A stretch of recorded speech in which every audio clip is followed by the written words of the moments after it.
નમસ્કાર, આપ જોઈ રહ્યા છો મુંબઈ સમાચાર ડિજિટલ ન્યૂઝ અને આપની સાથે હું મેહુલ ઝાલા. જોઈએ અત્યારના મુખ્ય સમાચાર.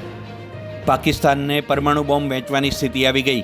મણિશંકર અય્યરના નિવેદન પર વડાપ્રધાન નરેન્દ્ર મોદીનો કટાક્ષ. કેજરીવાલના નિવેદન પર કેન્દ્રીય ગૃહમંત્રી અમિત શાહનો પલટવાર. કહ્યું, વડાપ્રધાન મોદી જ કરતા રહેશે દેશનું નેતૃત્વ, તેમાં કોઈ વિમાસણ નથી.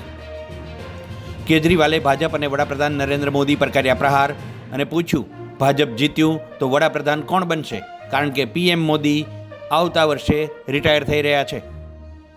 ભાજપના મેન્ડેટ વિરુદ્ધ ઇફકોની ચૂંટણી લડી રહેલા જયેશ રાદડિયાને હરાવવા માટે ખોડલધામ ટ્રસ્ટના એક ટ્રસ્ટી મેદાને પડ્યા હતા. ખોડલધામના ટ્રસ્ટીએ મતદારોને ફોન કરીને રાદડિયા વિરુદ્ધ મતદાન કરવા દબાણ કર્યું હોવાનું પણ ચર્ચાય છે. પંચમહાલના ગોધરામાં નીટની પરીક્ષામાં વિદ્યાર્થીઓને ચોરી કરાવવાનું કૌભાંડ.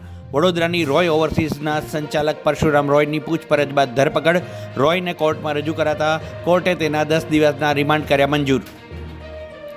ગુજરાતમાં કાળઝાળ ગરમી વચ્ચે હવામાન વિભાગે કમોસમી વરસાદની કરી આગાહી. 7 દિવસ દરમિયાન સૌરાષ્ટ્ર, કચ્છ અને દક્ષિણ ગુજરાતના પંથકોમાં માવઠાની પણ કરી છે આગાહી. યાત્રાધામ પાવાગઢમાં મહાકાળી માતાના દર્શનને જતા ભક્તો માટે મોટા સમાચાર. હવે માતાજીના મંદિર સુધી પહોંચવા માટે રોપવેને લંબાવવાની કેન્દ્ર સરકારે આપી મંજૂરી. જોકે સ્થાનિક સ્તરેથી મંજૂરીની જોવાઈ રહી છે રાહ. ઇંગ્લેન્ડના દિગ્ગજ ફાસ્ટ બોલર જેમ્સ એન્ડરસને ક્રિકેટમાંથી સંન્યાસ લેવાનું કર્યું એલાન.